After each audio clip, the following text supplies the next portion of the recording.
तो दोस्तों, all exam guide गुरु के यूट्यूब चैनल पर आप सभी का बहुत बहुत स्वागत है। यहाँ पर लेकर आए हैं आपके लिए पॉलिटी जीके के क्वेश्चंस। बहुत ही इंपॉर्टेंट क्वेश्चंस हैं, एमसीक्यू फॉर्मेट में क्वेश्चंस हैं। तो पूरे क्वेश्चन लगाइएगा और कोशिश करिएगा कि आपके कम से कम 30 प्रश्न सही जाएं। निम्न में से किस उपराष्ट्रपति की मृत्यु पद पर आसीन रहते हुए हुई थी? यहाँ पर सही आंसर क्या हो जाएगा? इस प्रश्न का राइट आंसर है आपका कृष्णकांत, ऑप्शन नंबर ए। इनकी जो मृत्यु हुई थी वो उपराष्ट्रपति के पद पर आसीन रहते हुए हुई थी। क्वेश्चन नंबर 2 देखिए, राष्ट्रपति को पद और गोपनीयता की शपथ कौन दिलाता है? तो राष्ट्रपति को पद और गोपनीयता की शपथ मुख्य न्यायाधीश, ऑप्शन नंबर ए यहां पर राइट आंसर हो जाएगा। क्वेश्चन नंबर 3 देखिए, संसद द्वारा पारित कोई भी विधेयक कब कानून बनता है? तो संसद द्वारा पारित विधेयक यदि राष्ट्रपति का अनुमोदन हो जाए उसके बाद कानून बन जाता है। क्वेश्चन नंबर 4 देखिए, इनमें से किस अधिकार को डॉक्टर भीमराव अंबेडकर ने संविधान का हृदय और आत्मा कहा है? तो यहां पर सही आंसर हो जाएगा आपका संवैधानिक उपचार का अधिकार, ऑप्शन नंबर डी। इसको भीमराव अंबेडकर द्वारा संविधान का हृदय और आत्मा कहा गया है। क्वेश्चन नंबर 5 देखिए, भारतीय संविधान के किस संशोधन अधिनियम द्वारा पंचायती राज व्यवस्था को संवैधानिक दर्जा मिला? तो यहां पर सही आंसर हो जाएगा आपका 73वें संविधान संशोधन, option number C right answer हो जाएगा। क्वेश्चन नंबर 6 देखिए, लिखित संविधान की अवधारणा सबसे पहले किस देश ने पेश की थी? तो लिखित संविधान सबसे पहले जो अवधारणा आई थी वो फ्रांस की आई थी, option number B right answer हो जाएगा। और आपको बताना है विश्व का सबसे बड़ा लिखित संविधान किस देश का है? कमेंट करके बताइए, विश्व का सबसे बड़ा लिखित संविधान किस देश का है? भारत में वित्त आयोग के गठन का प्रावधान संविधान के किस अनुच्छेद में वर्णित है? तो भारत में वित्त आयोग का गठन वर्णित है अनुच्छेद 280 में, ऑप्शन नंबर बी यहां पर सही आंसर हो जाएगा। अगला क्वेश्चन देखिए, मौलिक अधिकारों में संशोधन करने में कौन सक्षम होता है? तो मौलिक अधिकारों में संशोधन संसद द्वारा केवल किया जा सकता है, ऑप्शन नंबर डी सही आंसर हो जाएगा। अगला क्वेश्चन देखिए, भारतीय संविधान का कौन सा अनुच्छेद राज्य सरकार को ग्राम पंचायत के गठन का निर्देश देता है? तो राज्य सरकार को ग्राम पंचायत के गठन का निर्देश अनुच्छेद नंबर 40, option number C right answer हो जाएगा। अगला क्वेश्चन देखिए, निम्न में से राज्यों से लोकसभा में कुल सदस्यों की संख्या कितनी होती है? तो राज्यों से चुन के आने वाले टोटल कितने हैं? 530। यहां पर ऑप्शन नंबर ए बिल्कुल सही आंसर हो जाएगा। अगला क्वेश्चन, निम्नलिखित में से कौन सा एक लोकसभा का सर्वाधिक बड़ा निर्वाचन क्षेत्र है?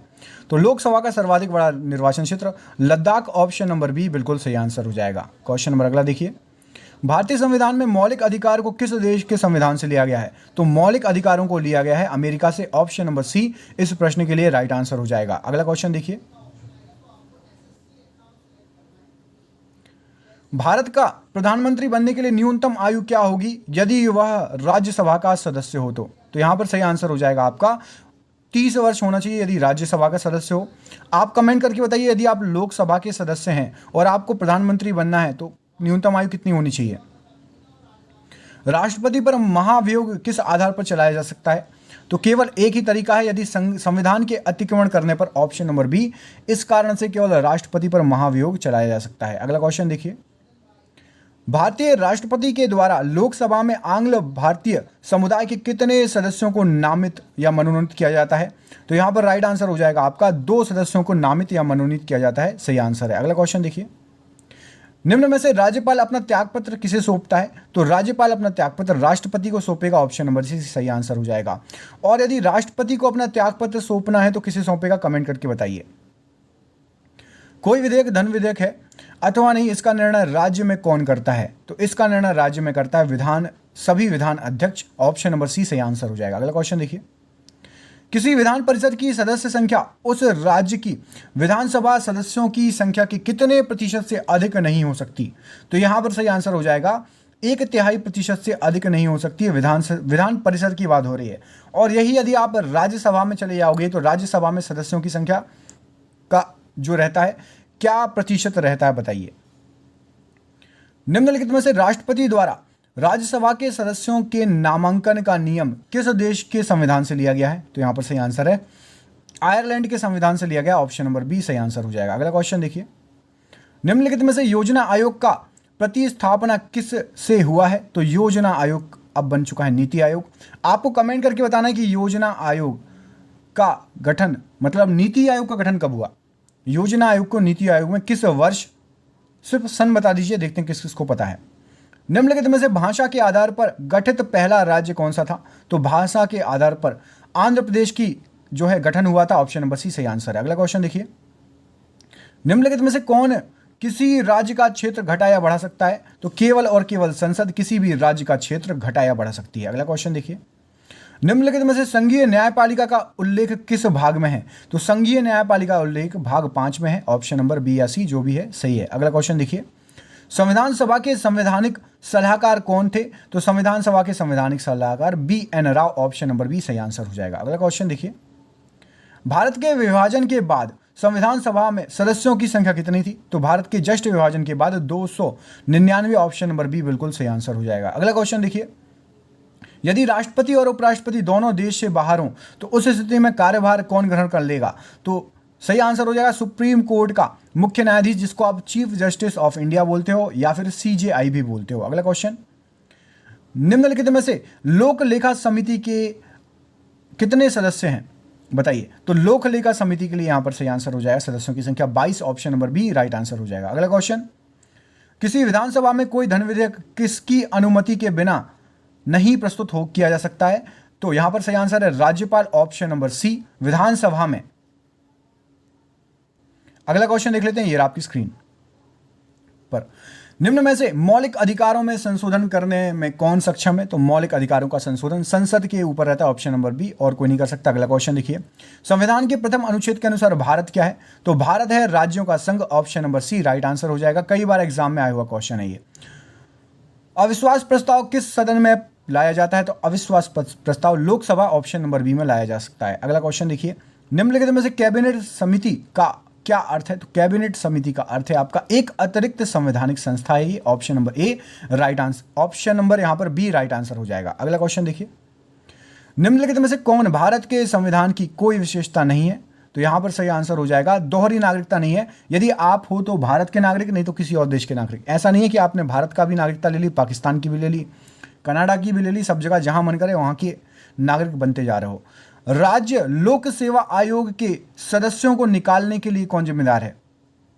तो सही आंसर हो जाएगा राष्ट्रपति केवल निकाल सकता है। अगला क्वेश्चन देखिए, राज्य विधानसभा द्वारा पारित एक साधारण विधेयक अधिकतम अवधि के लिए विधानसभा द्वारा लंबित हो सकता है? तो ज्यादा से ज्यादा ये 4 महीने के लिए लंबित हो सकता है, याद रखिएगा। साधारण विधेयक की बात हो रही है। सामूहिक जिम्मेदारी से मंत्रिपरिषद सामूहिक रूप से किसके प्रति जिम्मेदार है? तो मंत्रिपरिषद सामूहिक रूप से लोकसभा के प्रति जिम्मेदार है। और यदि व्यक्तिगत रूप से कहें तो किसके प्रति जिम्मेदार है? कमेंट करके बताइए। अगला क्वेश्चन देखिए, निर्विरोध चुने जाने वाले एकमात्र राष्ट्रपति कौन थे? तो यहां पर सही आंसर है Neelam Sanjiva Reddy. Option number C सही आंसर हो जाएगा। अगला क्वेश्चन देखिए, राष्ट्रपति पद के उम्मीदवारों को चुनाव प्रचार के लिए कितना समय मिलता है? तो राष्ट्रपति पद के उम्मीदवारों के लिए 2 सप्ताह मिलता है। अगला क्वेश्चन देखिए, निम्नलिखित में से कौन सी एक वह मूल आधारिका है जिससे भारतीय संविधान विकसित हुआ है? तो भारतीय संविधान भारत शासन अधिनियम 1935, जिसको आप गवर्नमेंट ऑफ इंडिया एक्ट 1935 भी बोलते हो या फिर GOI 1935 भी बोलते हो। संविधान के किस भाग में नीति निर्देशक तत्वों का उल्लेख किया गया है? तो नीति निर्देशक तत्व आपके यहां पर सही आंसर हो जाएगा चतुर्थ भाग में। ऑप्शन नंबर सी सही आंसर है। अगला क्वेश्चन देखिए, संविधान के किस भाग को भारत का मैग्ना कार्टा कहा जाता है? तो यहां पर सही आंसर है ऑप्शन नंबर सी भाग 3 को भारत का मैग्ना कार्टा कहा जाता है। अगला क्वेश्चन, संविधान में से निम्न में से कौन सा सुमेलित नहीं है? तो आपको बताना है, यहां पर अधिकार दिए गए हैं और साइड में अनुच्छेद, तो सुमेलित नहीं है ऑप्शन नंबर सी। धर्म की स्वतंत्रता का अधिकार अनुच्छेद 29-30 ये सुमेलित नहीं है। अगला क्वेश्चन देखिए, निम्न में से कौन सा कथन गलत है? तो यहां पर सही आंसर हो जाएगा आपका ऑप्शन नंबर बी, संपत्ति का अधिकार अब मात्र एक नैतिक अधिकार रह गया है। तो ये गलत है, बाकी सभी सही है, ए, सी और डी सही है। अगला क्वेश्चन देखिए, निम्न में से कौन सा अधिकार संविधान के अनुच्छेद 19 में नहीं है? तो अनुच्छेद 19 में ऑप्शन नंबर डी उपाधियों का अंत, बाकी ए, बी, सी तीनों दिए हैं अनुच्छेद 19 में। अगला क्वेश्चन देखिए, अनुच्छेद 18 के अंतर्गत निम्न में से कौन सी उपाधि एक भारतीय द्वारा धारित नहीं की जा सकती? तो भारत के द्वारा दीवान बहादुर नहीं है, बाकी पद्मश्री, पद्म भूषण और भारत रत्न ये तीनों आपके भारतीय पुरस्कार हैं, भारतीय सम्मान है। अगला क्वेश्चन देखिए, निम्न में से कौन सा कार्य अनुच्छेद 17 के अंतर्गत छुआछूत माना जाता है? तो अनुच्छेद 17 के अंतर्गत ये सभी ऑप्शन नंबर ए, बी, सी ये तीनों जो है, धार्मिक दार्शनिक आधार पर छुआछूत को सही ठहराना ये भी गलत है, किसी व्यक्ति को समान बिक्री या सेवाएं देने से रोकना, ये भी गलत है। किसी व्यक्ति को सार्वजनिक स्थल पर प्रवेश से रोकना, ये भी गलत है। अगला क्वेश्चन देखिए, शिक्षा का अधिकार किस उम्र के बच्चों के लिए बनाया गया है? तो शिक्षा का अधिकार यहां पर सही आंसर है 6 से लेकर 14 वर्ष की उम्र के लिए, और इन बच्चों से आप मजदूरी भी नहीं करा सकते, ये भी एक रूल है।